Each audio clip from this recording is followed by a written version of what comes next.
Crime branch ഉദ്യോഗസ്ഥനെന്ന വ്യാജേന video കോളിലൂടെ ബന്ധപ്പെട്ട ഡിജിറ്റൽ അറസ്റ്റ് ഭീഷണി മുഴക്കിയായിരുന്നു പണം തട്ടാൻ ശ്രമം. പരാതിക്കാരന്റെ പേരിൽ മണി ലോണ്ടറിംഗ് കേസ് രജിസ്റ്റർ ചെയ്തിട്ടുണ്ടെന്ന് വിശ്വസിപ്പിച്ചായിരുന്നു തട്ടിപ്പിന്റെ തുടക്കം. ഞായറാഴ്ചയാണ് തട്ടിപ്പ് ഫോൺ കോൾ പ്രമോദ് മഠത്തിലിന് ലഭിക്കുന്നത്. മുംബൈയിലെ കാനറ ബാങ്കിൽ പ്രമോദിന്റെ പേരിൽ ഒരു അക്കൗണ്ടും സിം കാർഡും എടുത്തിട്ടുണ്ടെന്നും നിരോധിച്ച സംഘടനയായ പോപ്പുലർ ഫ്രണ്ട് ഓഫ് ഇന്ത്യയുടെ പ്രവർത്തകനെ NIA അറസ്റ്റ് ചെയ്തപ്പോൾ പിടിച്ചെടുത്ത രേഖകളിൽ പ്രമോദിന്റെ പേരിലുള്ള ക്രെഡിറ്റ് കാർഡ് ഉൾപ്പെട്ടിട്ടുണ്ടെന്നുമായിരുന്നു അവർ പറഞ്ഞത്. തെളിവായി FIR കോപ്പി, ആധാർ വിവരങ്ങൾ, സിം കാർഡ് വിവരങ്ങൾ എന്നിവ അയച്ചു നൽകി ഭീഷണിപ്പെടുത്തി.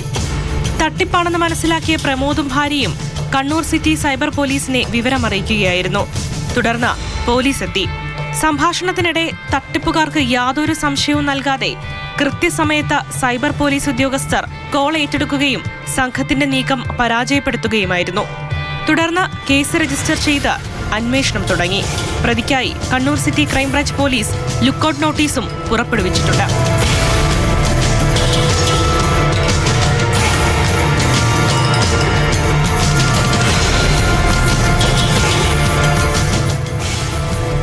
മാതൃഭൂമി ന്യൂസ്, കണ്ണൂർ.